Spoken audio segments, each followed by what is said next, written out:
Volume 2, Chapter 55. He had told her, the first evening she had ever spent at Gardencourt, that if she should live to suffer enough she might some day see the ghost with which the old house was duly provided. She apparently had fulfilled the necessary condition, for the next morning, in the cold, faint dawn, she knew that a spirit was standing by her bed. She had lain down without undressing, it being her belief that Ralph would not outlast the night. She had no inclination to sleep. She was waiting, and such waiting was wakeful. But she closed her eyes. She believed that as the night wore on she should hear a knock at the door. She heard no knock, but at the time the darkness began vaguely to grow gray she started up from her pillow as abruptly as if she had received a summons. It seemed to her for an instant that he was standing there, a vague, hovering figure in the vagueness of the room. She stared a moment. She saw his white face, his kind eyes. Then she saw there was nothing. She was not afraid. She was only sure. She quitted the place, and in her certainty passed through dark corridors, and down a flight of oaken steps that shone in the vague light of a hall window. Outside Ralph's door she stopped a moment, listening, but she seemed to hear only the hush that filled it. She opened the door with a hand as gentle as if she were lifting a veil from the face of the dead, and saw Mrs. Touchett sitting motionless and upright beside the couch of her son, with one of his hands in her own. The doctor was on the other side, with poor Ralph's further wrist resting in his professional fingers. The two nurses were at the foot between them. Mrs. Touchett took no notice of Isabel, but the doctor looked at her very hard. Then he gently placed Ralph's hand in a proper position close beside him. The nurse looked at her very hard too, and no one said a word, but Isabel only looked at what she had come to see. It was fairer than Ralph had ever been in life, and there was a strange resemblance to the face of his father, which, 6 years before, she had seen lying on the same pillow. She went to her aunt and put her arm around her, and Mrs. Touchett, who as a general thing neither invited nor enjoyed caresses, submitted for a moment to this one, rising as might be to take it. But she was stiff and dry-eyed. Her acute white face was terrible. "Dear Aunt Lydia," Isabel murmured. "Go and thank God you've no child," said Mrs. Touchett, disengaging herself. 3 days after this a considerable number of people found time, at the height of the London season, to take a morning train down to a quiet station in Berkshire and spend half an hour in a small grey church which stood within an easy walk. It was in the green burial place of this edifice that Mrs. Touchett consigned her son to earth. She stood herself at the edge of the grave, and Isabel stood beside her. The sexton himself had not a more practical interest in the scene than Mrs. Touchett. It was a solemn occasion, but neither a harsh nor a heavy one. There was a certain geniality in the appearance of things. The weather had changed to fair. The day, one of the last of the treacherous May time, was warm and windless, and the air had the brightness of the hawthorn and the blackbird. If it was sad to think of poor Touchett, it was not too sad, since death for him had had no violence. He had been dying so long, he was so ready, everything had been so expected and prepared. There were tears in Isabel's eyes, but they were not tears that blinded. She looked through them at the beauty of the day, the splendour of nature, the sweetness of the old English churchyard, the bowed heads of good friends. Lord Warburton was there, and a group of gentlemen all unknown to her, several of whom, as she afterwards learned, were connected with the bank, and there were others whom she knew. Miss Stackpole was among the first, with honest Mr. Bantling beside her, and Caspar Goodwood lifting his head higher than the rest, bowing it rather less. During much of the time Isabel was conscious of Mr. Goodwood's gaze. He looked at her somewhat harder than he usually looked in public, while the others had fixed their eyes upon the churchyard turf. But she never let him see that she saw him. She thought of him only to wonder that he was still in England.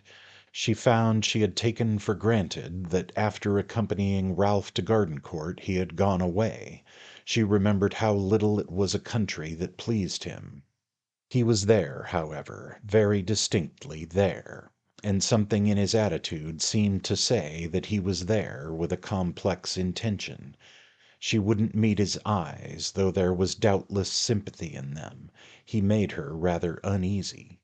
With the dispersal of the little group he disappeared, and the only person who came to speak to her, though several spoke to Mrs. Touchett, was Henrietta Stackpole. Henrietta had been crying. Ralph had said to Isabel that he hoped she would remain at Gardencourt, and she made no immediate motion to leave the place. She said to herself that it was but common charity to stay a little with her aunt. It was fortunate she had so good a formula, otherwise she might have been greatly in want of one. Her errand was over, she had done what she had left her husband to do. She had a husband in a foreign city, counting the hours of her absence. In such a case one needed an excellent motive. He was not one of the best husbands, but that didn't alter the case. Certain obligations were involved in the very fact of marriage, and were quite independent of the quality of enjoyment extracted from it. Isabel thought of her husband as little as might be, but now that she was at a distance beyond its spell, she thought with a kind of spiritual shudder of Rome. There was a penetrating chill in the image, and she drew back into the deepest shade of Gardencourt. She lived from day to day, postponing, closing her eyes, trying not to think. She knew she must decide, but she decided nothing. Her coming itself had not been a decision. On that occasion she had simply started. Osmond gave no sound, and now evidently would give none. He would leave it all to her. From Pansy she heard nothing, but that was very simple. Her father had told her not to write.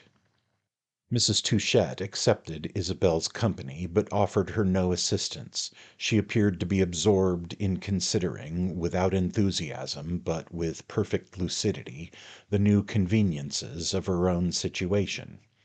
Mrs. Touchett was not an optimist, but even from painful occurrences she managed to extract a certain utility.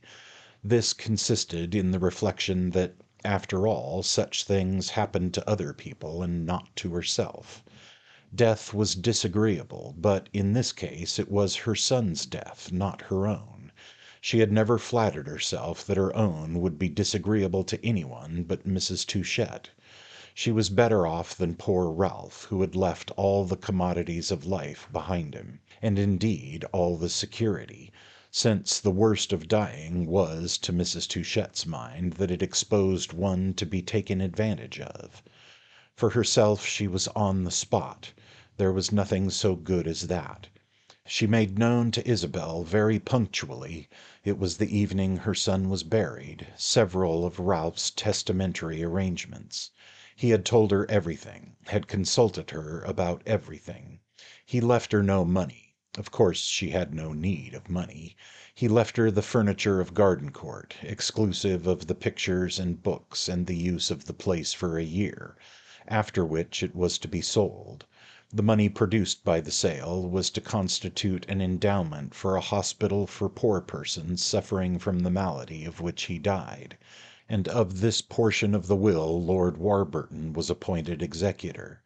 The rest of his property, which was to be withdrawn from the bank, was disposed of in various bequests, several of them to those cousins in Vermont to whom his father had already been so bountiful. Then there were a number of small legacies. "Some of them are extremely peculiar," said Mrs. Touchett. "He has left considerable sums to persons I never heard of. He gave me a list, and I asked then who some of them were, and he told me they were people who at various times had seemed to like him. Apparently he thought you didn't like him, for he hasn't left you a penny. It was his opinion that you had been handsomely treated by his father, which I'm bound to say I think you were, though I don't mean that I ever heard him complain of it. The pictures are to be dispersed. He has distributed them about, one by one, as little keepsakes. The most valuable of the collection goes to Lord Warburton. And what do you think he has done with his library? It sounds like a practical joke. He has left it to your friend Miss Stackpole, in recognition of her services to literature. Does he mean her following him up from Rome? Was that a service to literature? It contains a great many rare and valuable books, and as she can't carry it about the world in her trunk, he recommends her to sell it at auction. She will sell it, of course, at Christie's, and with the proceeds she'll set up a newspaper. Will that be a service to literature? This question Isabel forbore to answer, as it exceeded the little interrogatory to which she had deemed it necessary to submit on her arrival.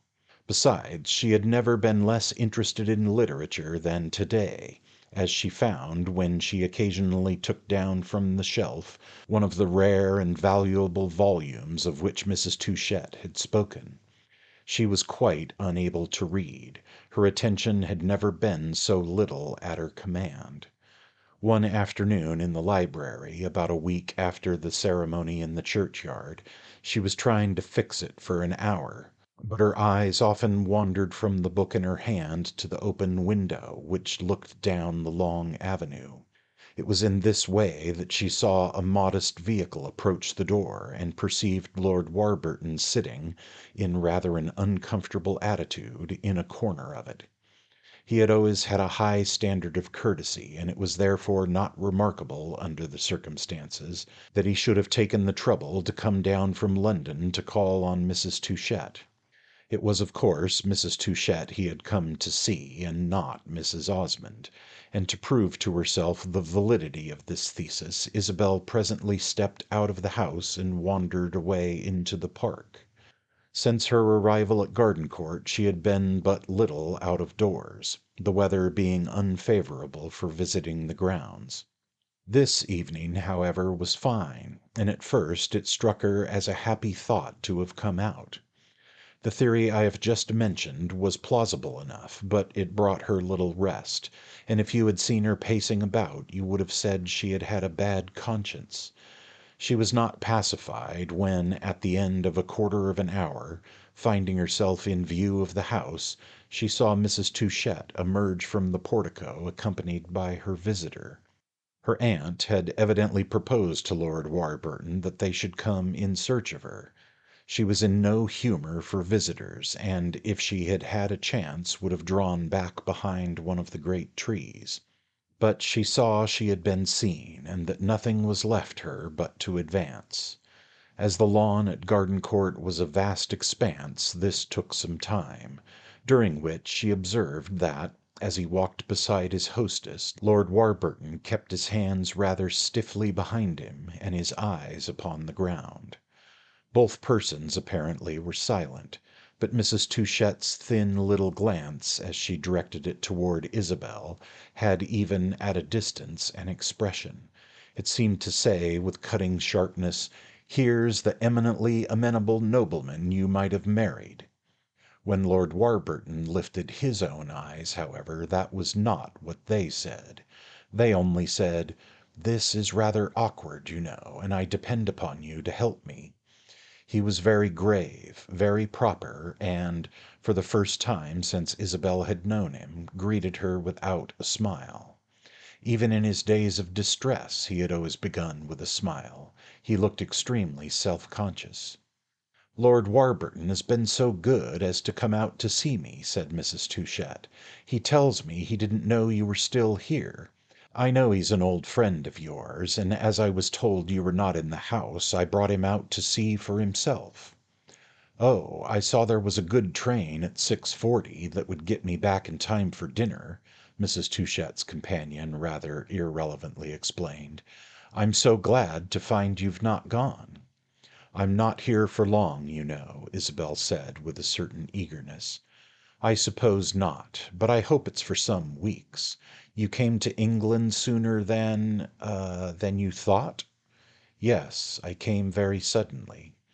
Mrs. Touchett turned away as if she were looking at the condition of the grounds, which, indeed, was not what it should be, while Lord Warburton hesitated a little. Isabel fancied he had been on the point of asking about her husband, rather confusedly, and then had checked himself. He continued immitigably grave, either because he thought it becoming in a place over which death had just passed, or for more personal reasons. If he was conscious of personal reasons, it was very fortunate that he had the cover of the former motive. He could make the most of that. Isabel thought of all this. It was not that his face was sad, for that was another matter, but it was strangely inexpressive. "My sisters would have been so glad to come if they had known you were still here, if they had thought you would see them," Lord Warburton went on. "Do kindly let them see you before you leave England." "It would give me great pleasure. I have such a friendly recollection of them." "I don't know whether you would come to Lockleigh for a day or two. You know there's always that old promise," and his lordship coloured a little as he made this suggestion, which gave his face a somewhat more familiar air. "Perhaps I'm not right in saying that just now. Of course you're not thinking of visiting, but I meant what would hardly be a visit. My sisters are to be at Lockleigh at Whitsuntide for 5 days, and if you could come then, as you say you're not to be very long in England, I would see that there should be literally no one else." Isabel wondered if not even the young lady he was to marry would be there with her mamma, but she did not express this idea. "Thank you extremely," she contented herself with saying. "I'm afraid I hardly know about Whitsuntide." "But I have your promise, haven't I, for some other time?" There was an interrogation in this, but Isabel let it pass. She looked at her interlocutor a moment, and the result of her observation was that, as had happened before, she felt sorry for him. "Take care you don't miss your train," she said, and then she added, "I wish you every happiness." He blushed again, more than before, and he looked at his watch. "Ah, yes, 6:40. I haven't much time, but I've a fly at the door. Thank you very much." It was not apparent whether the thanks applied to her having reminded him of his train, or to the more sentimental remark. "Good bye, Mrs. Osmond, good bye." He shook hands with her without meeting her eyes, and then he turned to Mrs. Touchett, who had wandered back to them. With her his parting was equally brief, and in a moment the two ladies saw him move with long steps across the lawn. "Are you very sure he's to be married?" Isabel asked of her aunt. "I can't be surer than he, but he seemed sure. I congratulated him, and he accepted it." "Ah," said Isabel, "I give it up," while her aunt returned to the house and to those avocations which the visitor had interrupted.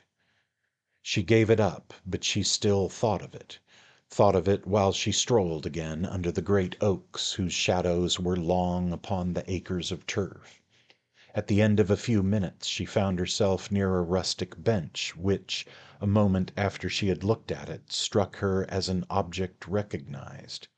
It was not simply that she had seen it before, nor even that she had sat upon it.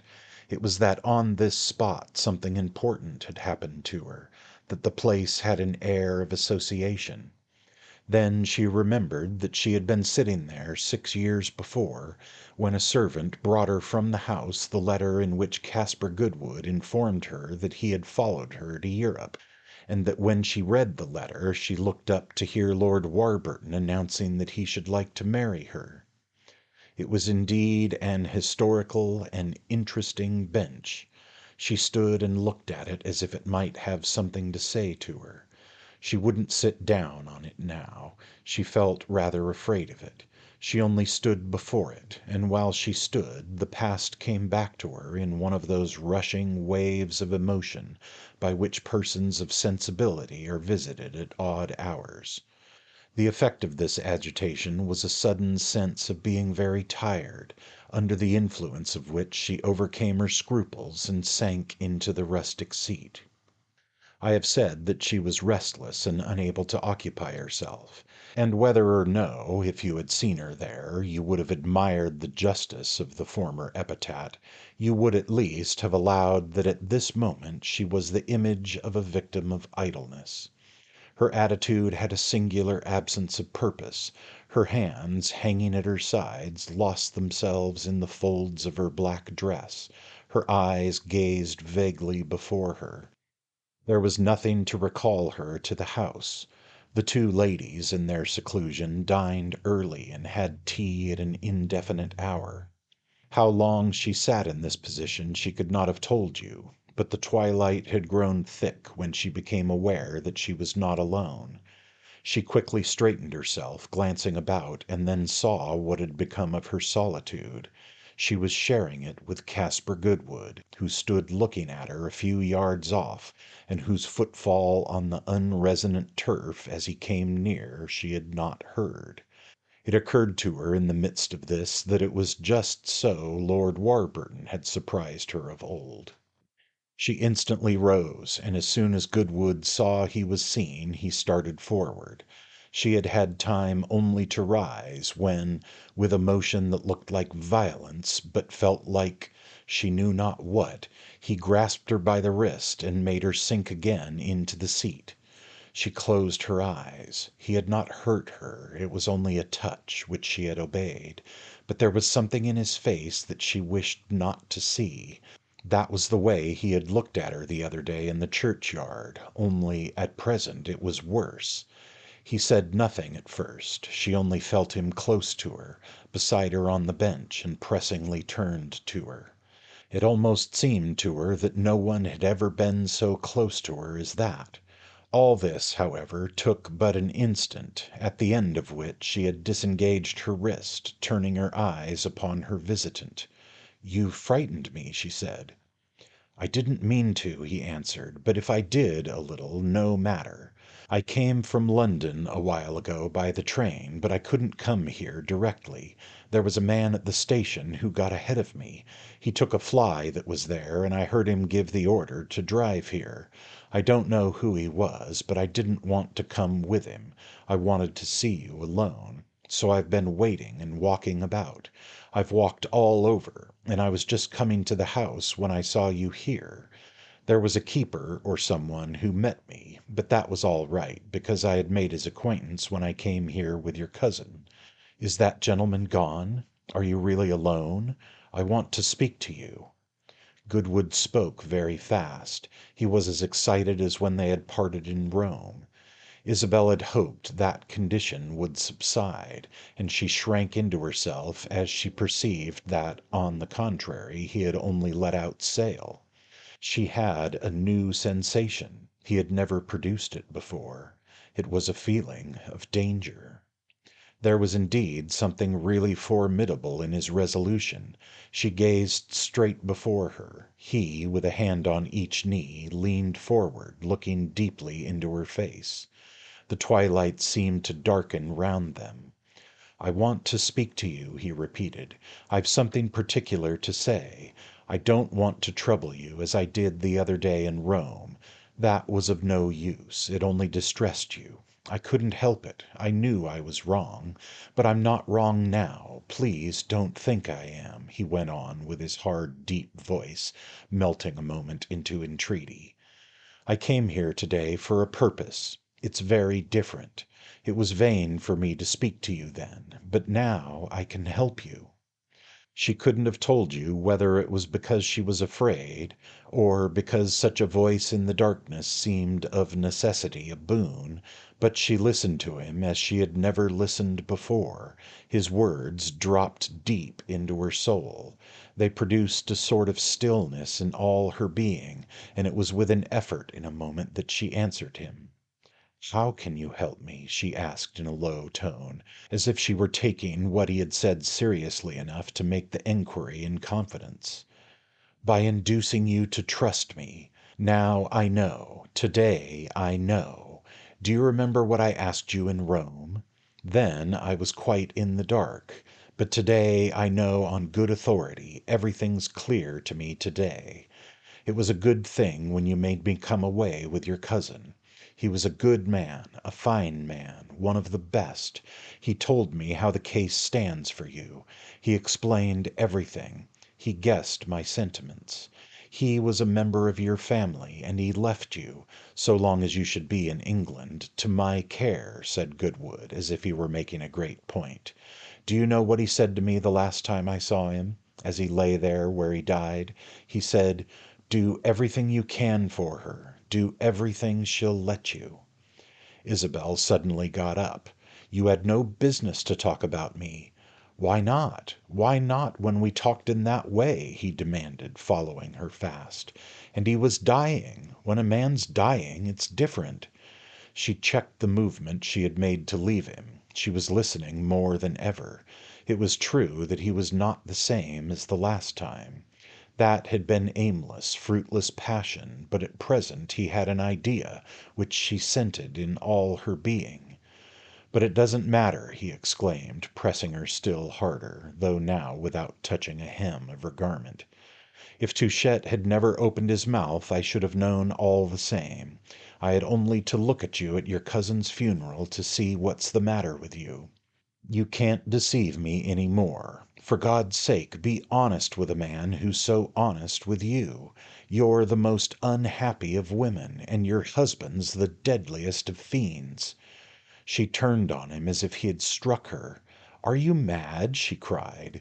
"I've never been so sane. I see the whole thing. Don't think it's necessary to defend him. But I won't say another word against him. I'll speak only of you," Goodwood added quickly. "How can you pretend you're not heartbroken? You don't know what to do. You don't know where to turn. It's too late to play a part.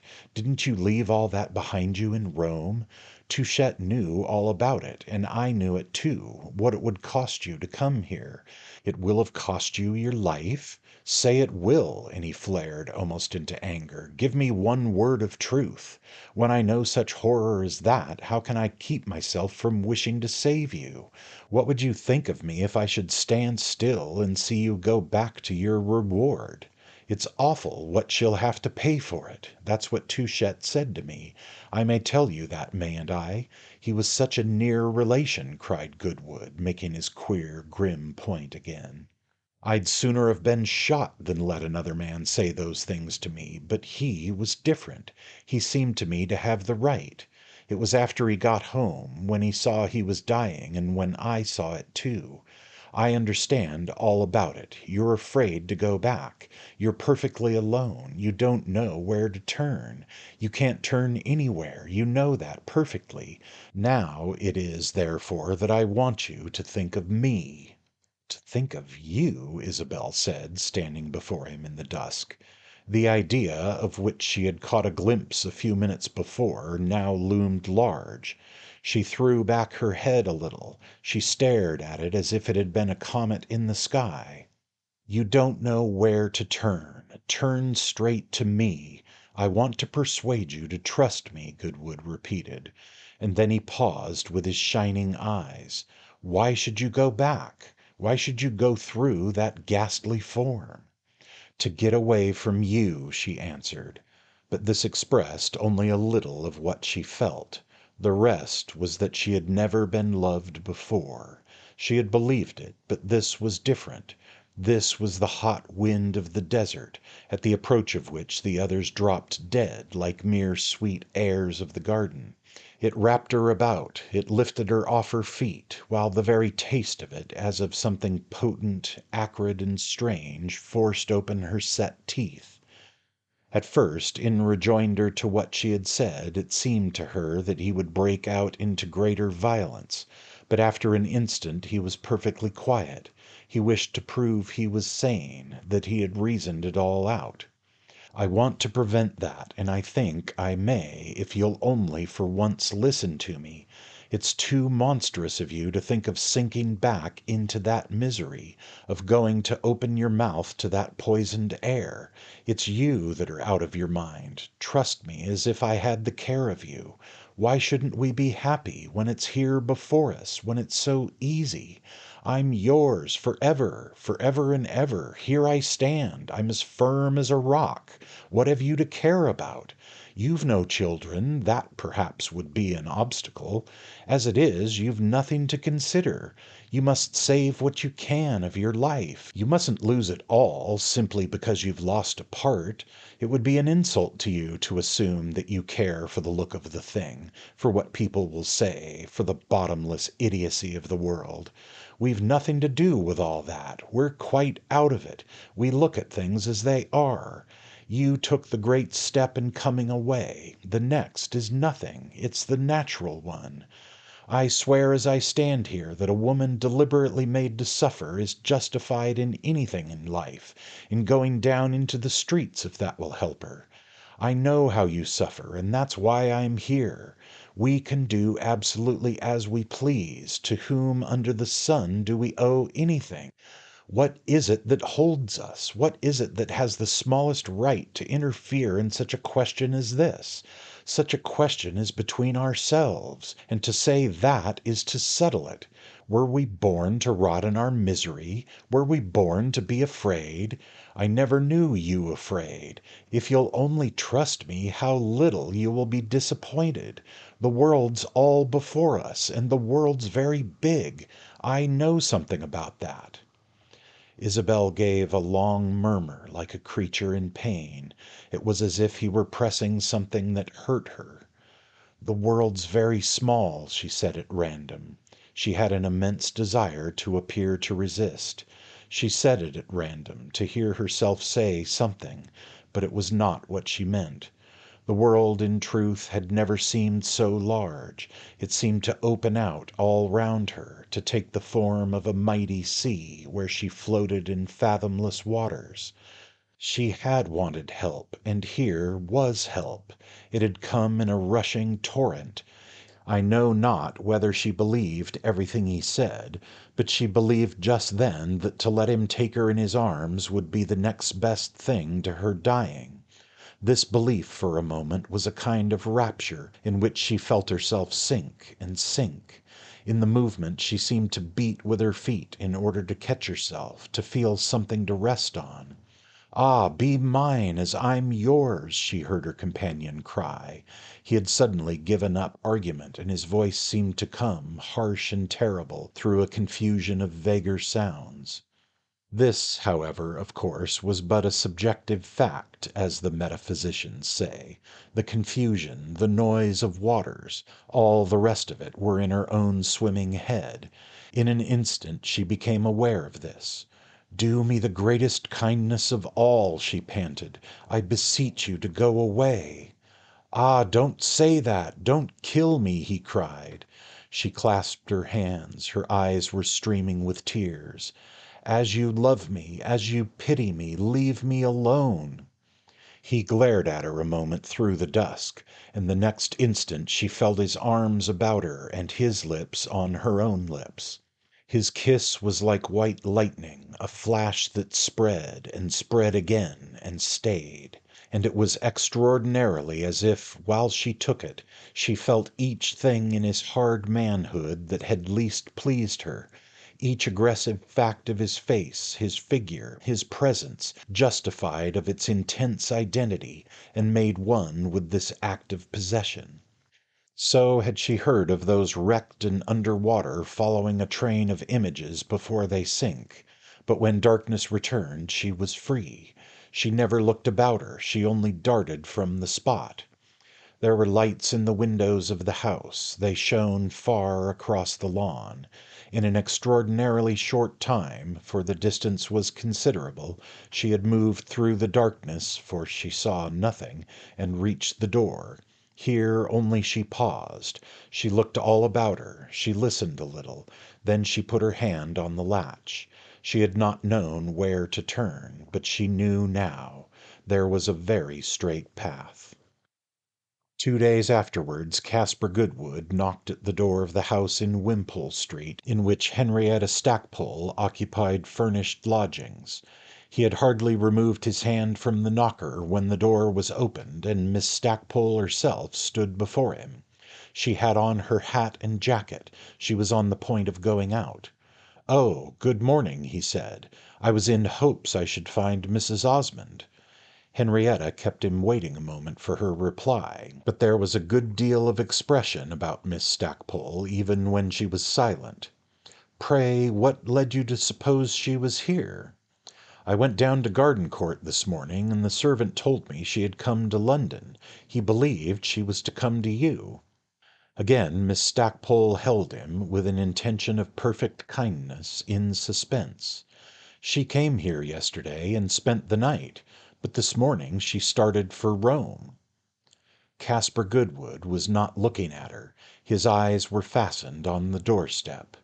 "Oh, she started?" he stammered, and without finishing his phrase or looking up he stiffly averted himself, but he couldn't otherwise move. Henrietta had come out, closing the door behind her, and now she put out her hand and grasped his arm. "Look here, Mr. Goodwood," she said, "just you wait." On which he looked up at her, but only to guess from her face, with a revulsion, that she simply meant he was young. She stood shining at him with that cheap comfort, and it added on the spot 30 years to his life. She walked him away with her, however, as if she had given him now the key to patience. And that was The Portrait of a Lady, by Henry James, published in 1881. Thanks to all of you for listening. I hope you enjoyed it as much as I did, and stay tuned in the next few days to find out what's coming next. Thanks so much. Bye bye.